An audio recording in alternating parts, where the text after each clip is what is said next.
안녕하세요. 감정평가사 김프로입니다. 오늘은 재개발과 재건축 절차와 용어에 대해서 정말 쉽게 설명을 드려보도록 하겠습니다. 재개발과 재건축 용어 자체가 좀 생소하기도 하고 도대체 재개발과 재건축이 뭔지 어떻게 되는지 이리 복잡하냐 이런 분들이 이제 계시더라고요. 그래서 오늘은 여러분들에게 쉽게 설명을 드려보도록 하겠습니다. 오늘 내용 들으시면은 재개발이 저런 거구나 라고 좀 감은 오실 수 있을 겁니다. 우선 우리는 아주 과거 조선시대 이전부터 집을 짓고 다 살았잖아요. 그래서 길이 이렇게 꼬불꼬불 길이 있는데 이 길이 이렇게 나 있잖아요. 이 옆에 집들을 이렇게 짓고 살았죠. 이렇게 길도 있었고 이렇게 집을 이렇게 다 짓고 살았단 말이에요. 과거에는 자동차도 없었고 말 타고 다니거나 아니면 다 걸어 다녔잖아요. 그래서 이렇게 마을을 형성하고 이렇게 살고 있었단 말이에요. 근데 시간이 지나면서 지금 현대사회가 됐죠. 지금 사회는 자동차도 들어가야 되고 소방차도 들어가야 되고 앰뷸런스도 들어가야 되고 수도도 필요하고 전기도 필요하고 모든 게 많이 바뀌었단 말이에요. 근데 이 과거에 있는 그대로를 보면은 도저히 이런 것들을 해결하기가 어려운 동네가 있는 거예요. 길이 너무 좁아서 차 못 들어가는 골목들 아직까지 있는 데 있잖아요. 그러면은 이런 문제들, 국민의 주거 환경 개선을 위한 문제들이 있는데 그러려면 이거를 싹 다 갈아엎어서 만들어야 된단 말이에요. 저희 신도시처럼 반듯하게 뭘 만들어야 되겠잖아요. 차도 잘 다니고 전기, 수도도 문제없이 공급하고 가스도 공급하고 그 다음에 이런 집들도 수리도 하고 이래야 되잖아요. 그래서 이분들 개개인한테 이거를 맡겨놓게 되면은 자, 우리 마을에서 예를 들어서 이장님이 있다고 할게요. 이장님이 자, 이제 모여가지고 우리 함께 마을을 다시 개발을 해서 길도 이렇게 반듯하게 내고 각자 삽시다 이렇게 할 수도 있잖아요. 근데 현실적으로는 이게 불가능합니다. 이게 각자의 이해관계가 다 있기 때문에 이게 어떻게 할 수가 없는 거예요. 그냥 내버려 두면 그냥 이대로 사는 거예요. 그러면은 점점 살기 안 좋아지겠죠. 그렇게 되면 이 마을은 슬럼화가 돼요. 사람들이 더 좋은 곳으로 다 떠나고 여기는 집이 빈집도 생기고 그렇게 되면 어떻게 돼요? 범죄 문제도 생기고 살고 있는 사람들한테 주거 환경도 안 좋아지잖아요. 그래서 정부가 이거를 민간한테 그냥 맡겨놓으면 안 되겠다. 재개발이 이란 걸 해야겠다라고 생각을 하게 됩니다. 이게 도시 정비 계획 같은 거예요. 기존에 있던 마을을 정비를 하는 거예요. 그리고 그거를 어떻게 정비할지 계획을 세우는 겁니다. 이래서 재개발과 재건축 같은 일들이 생겨나게 되는 거고 이런 거를 하려면 그냥 막 할 수가 없잖아요. 정부 마음대로 막 하면은 말도 안 되겠죠. 그러니까 관련 법을 만들고 이 법에 따라서 재개발이나 재건축을 하게 되는 겁니다. 그럼 이 관련 법에 따라서 하는데 이 관련 법이 뭐냐? 도시 및 주거환경 정비법이에요.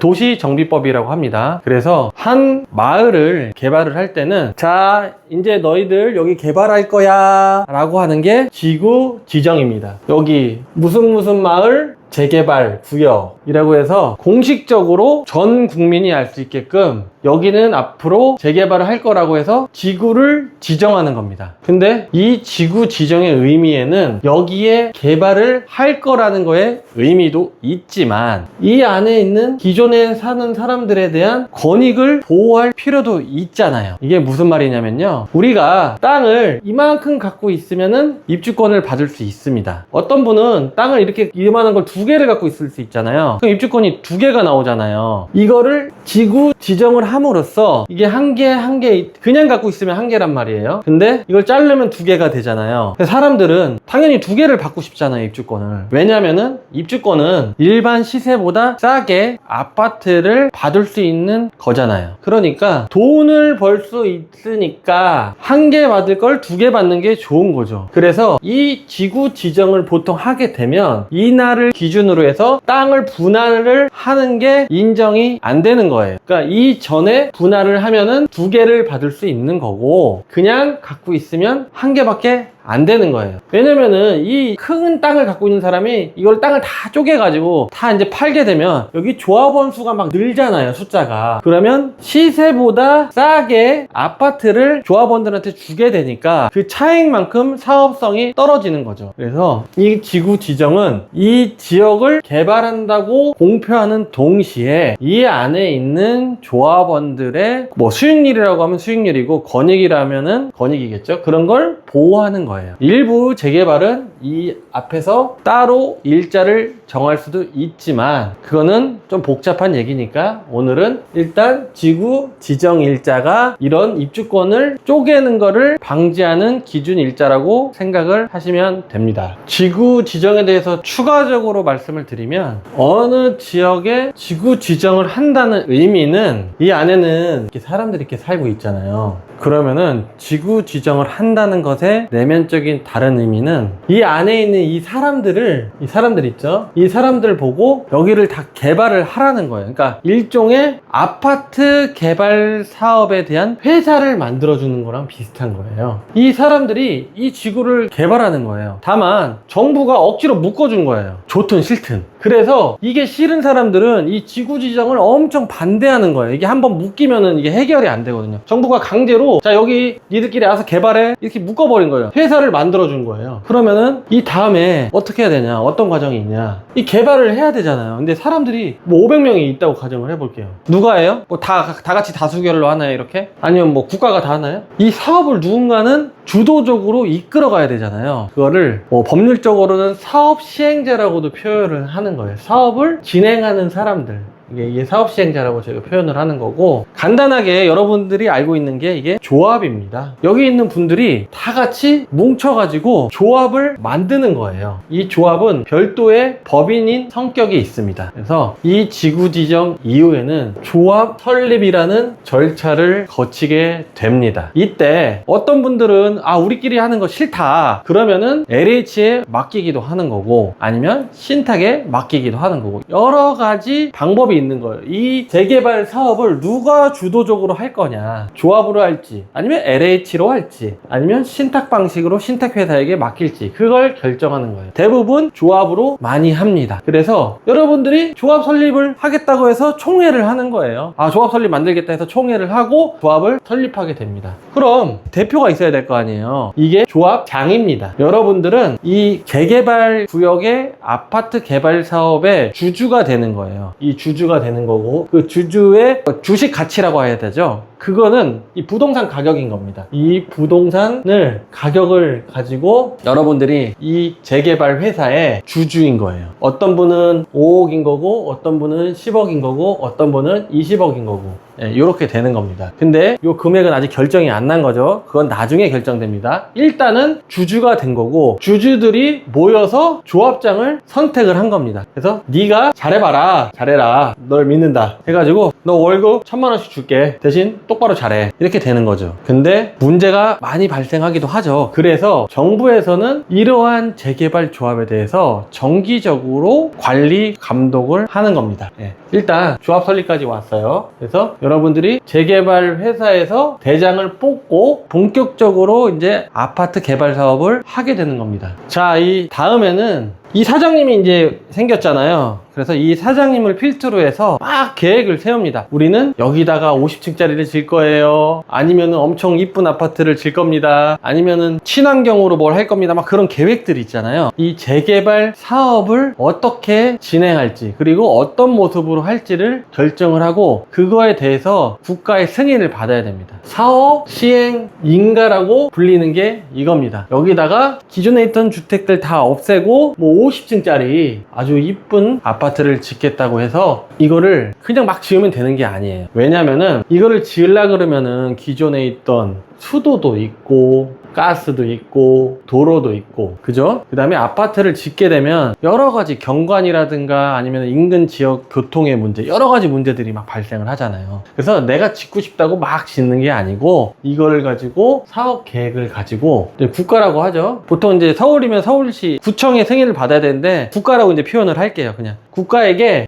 우리 이렇게 할 거야, 괜찮냐? 물어보는 거예요. 그러면 이제 국가에서는 이제 이거를 검토하는 거죠. 도로를 뭐 이렇게 요만큼 뭐 요렇게 만들면 너무 좁으니까 뭐 더 만들어라, 아니면은 50층은 너무 위험하니까 뭐 40층으로 해라, 아니면은 공원도 더 만들어라, 뭐 그런 거 있잖아요. 이런 것들에 대한 각 부서별로 다 취합을 해가지고 의견을 다 조율을 해가지고 그래, 오케이, 이제 이거 해도 돼, 이 사업에 대해서 이제 해도 된다는 걸 승인받는 게 사업시행 인가라고 하는 겁니다. 사업시행 인가가 난 후의 단계는 관리처분 인가입니다. 저희가 국가한테 이제 50층짜리 아파트 짓겠다고 허가를 받았어요. 받았잖아요. 그러면은 구체적으로 여기 살던 사람들이 있잖아요. 이 사람들이 이 아파트를 들어가는데 어떻게 할 거냐, 기준이 있어야 될 거 아니에요. 이거를 한꺼번에 묶어서 하면은 너무 방대한 양의 인허가를 해야 되니까 이거를 이제 나눠서 한다고 보시면 되고, 일단은 사업 시행 때는 이제 아파트를 짓겠다고 승인을 받은 거고, 그럼 여기 있는 분들이 여기 들어가야 되는데 얼마를 내고 어디에 들어가느냐 이런 걸 결정을 해야 되잖아요. 그게 관리처분인가입니다. 요거를 조금 약간 뭐라 그럴까, 이게 좀 두루뭉실하게 일단 1차적으로 이만큼 결정해 놓고 요거는 세세하게 결정한다, 이렇게 생각하시면 돼요. 근데 이 사람들이, 기존에 살던 사람들이 이 아파트를 들어가야 되는데 기준이 있어야 될 거 아니에요. 그냥 막 들어가요? 뭐 선착순 아니면 뭐 제비뽑기 막 이렇게 되니까 그게 아니잖아요. 제가 여러분들 주주라고 했잖아요. 이게 이 관계가 다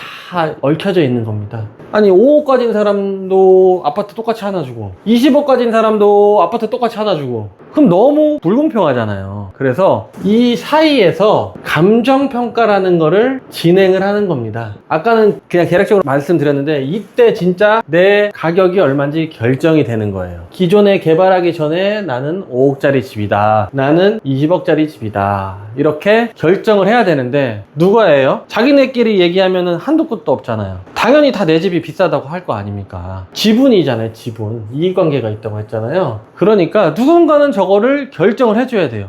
당연히 이 사람들이 다 자수결례해서 100% 만족하겠는 결과가 나오면은 뭐 말이 필요 없잖아요. 알아서 잘 하는데. 이런 것들이 결정이 안 되기 때문에 국가에서 인정한 감정평가사라는 자격증을 가진 사람들이, 자, 당신 집은 5억입니다, 당신 집은 20억입니다 라고 결정을 해주는 거예요. 그래서 개발 전에 내가 갖고 있는 지분을 평가하는 게 종전 감정평가라고 하는 겁니다. 개발 이전의 감정평가, 이렇게 생각하면 됩니다. 그러면은 내가 뭐 이때 5억으로 이제 평가를 받았다고 해볼게요. 근데 새 집을 들어가야 될 거 아닙니까? 이 새 집은 얼마냐, 이것도 결정을 해야 될 거잖아요. 이거를 종후 감정평가라고 합니다. 조합원들이 새로 들어갈 집이 얼마짜리인지를 평가를 하는 거예요. 그래서 이게 15억이다 라고 평가를 하게 되면, 이 사람은 이때는 5억으로 평가받았잖아요. 개발 이전이니까, 종전자산 때. 그리고 내가 받을 아파트 가격이 15억이다. 그럼 이 차액이 분담금이라는 용어로 여러분들이 알고 계신 겁니다. 그래서 이분은 10억을 더 내면 아파트를 받게 되는 겁니다. 이러한 구체적인 사안들을 결정을 하는 게 관리처분이고, 이러한 계획을 만들어서 다시 국가에게 승인을 받아야 되는 거예요. 왜냐면은 이게 누구는 5억, 누구는 10억, 20억 막 차이가 나고 막 서로 싸움이 난단 말이에요. 이게 분담금의 문제잖아요. 그렇기 때문에 이런 구체적인 내용이 적정한지, 그리고 잘 했는지, 이거를 또 결정을 해줘야 될 거잖아요. 그래서 이 관리처분 인가를 국가에서 해주는 겁니다. 그래서 이 문제가 없으면 오케이, 이렇게 되는 거예요. 그럼 이 다음 단계는 이제 관리처분 인가를 받았어요. 그러면은 여러분들은 이사를 가게 되는 겁니다. 그게 이주라고 하죠. 다 이제 어느 정도 정했어요. 구체적으로 이제 아파트 동호수까지는 정하지 않았지만 이때까지는 이제 평형까지 다 신청을 한 상태입니다. 그러면은 이 동네를, 이렇게 기존에 있던 집들이 있잖아요. 이걸 허물어야지 집을 지을 거 아닙니까? 그죠? 그래서 여기 살던 사람들, 찬성이든 반대든 이주를 다 시켜야 되는 거예요. 그래서 여러분들은 일단 이주를 하는 단계까지 가게 되는 겁니다. 근데 이때 이주를 그냥 가면 돈은 어디 있어요? 돈은 물론 돈이 여유가 많아서 갈 수도 있겠지만, 대부분 내가 기존에 뭐 평가받았던 금액들이 있잖아요. 뭐 10억을 받았다고 가정을 해볼게요. 그래서 저거를 담보로 해서 여러분들이 돈을 빌려서 잠깐 옆 동네, 여기 옆 동네 있죠? 여기 옆 동네에서 전세든 월세든 잠깐 살다가 오게 되는 겁니다. 그래서 이때 이주를 할 때 여러분들한테 이주비라는 걸로 해서 돈을 빌려주게 되는 겁니다. 근데 이 빌려주니까 이자는 어떡할 거예요? 이자는 직접 내는 조합도 있고, 일단은 무이자로 빌려주고 나중에 사업비에서 정산하는 게 많습니다. 이 이주비라는 게 여러분한테 공짜로 주는 게 아니고 다 여러분들 주머니에서 나오는 겁니다. 그래서 이 돈을 받아서 옆 동네에 이사를 가서 계시면 되는 거예요. 그 다음에는 이주를 하게 되면 착공을 하겠죠. 아파트 지어야 될 거잖아요. 여러분들 이사하면은 이제 철거업체들이 와가지고 이게 철거를 쫙 합니다. 다 짓고 여기 새로운 아파트를 짓기 위한 준비를 하고 뚝딱뚝딱 해가지고 아파트 공사를 합니다. 이게 보통 3년 반에서 4년 정도 걸려요. 그래가지고 이제 착공을 해가지고 아파트 다 지었어요. 그럼 여러분들 이제 여기에 살고 있었잖아요. 그럼 여기로 이제 이사를 와야겠죠. 다시 새 집으로. 이게 입주입니다. 입주. 이 사이에 여러분들 이제 들어가고 남은 집들 그거를 이제 판매를 해야 될 거 아니에요. 이걸 분양이라고 하는 거예요. 일반 분양. 이때 엄청 비싸게 잘 팔면 아까 결정됐던 분담금을 좀 줄어들게 되는 거예요. 예를 들어서 사업 이때 처음에 관리처분 때 분담금이 10억이 예상됐는데 아파트 가격이 막 올랐어요. 이게 기간이 좀 걸리잖아요. 막 올라가지고 일반 분양을 했는데 대박이 나가지고 비싸게 잘 파는 거예요. 그러면 이게 줄어들어요. 9억 5천 뭐 9억 이렇게도 줄어들기도 합니다. 그리고 이 사이에 원가가 올라가서 아파트 짓는데 돈이 더 들었다. 그럼 이게 또 늘어나기도 합니다. 이렇게 해서 어느 정도 결정된 분담금을 이때 내고 이제 입주를 하시면 됩니다. 그 다음에 아직까지도 이제 여러분들 이 조합으로 있잖아요. 그러면은 이 사업이 완료가 되면 이 회사는 없어져야 되잖아요. 이미 이거는 이 지역을 개발하기 위해서 특수한 목적으로 설립한 회사잖아요. 그럼 이 목적이 다 완료가 되면 이 조합을 해산을 하고 청산도 하고 뭐 그런 겁니다. 그럼 이 회사에 돈이 남아 있을 수도 있잖아요. 그때 여러분들한테 줄 돈이 있으면 다 주고 이렇게 돼가지고 이거를 없애고 그러면 이게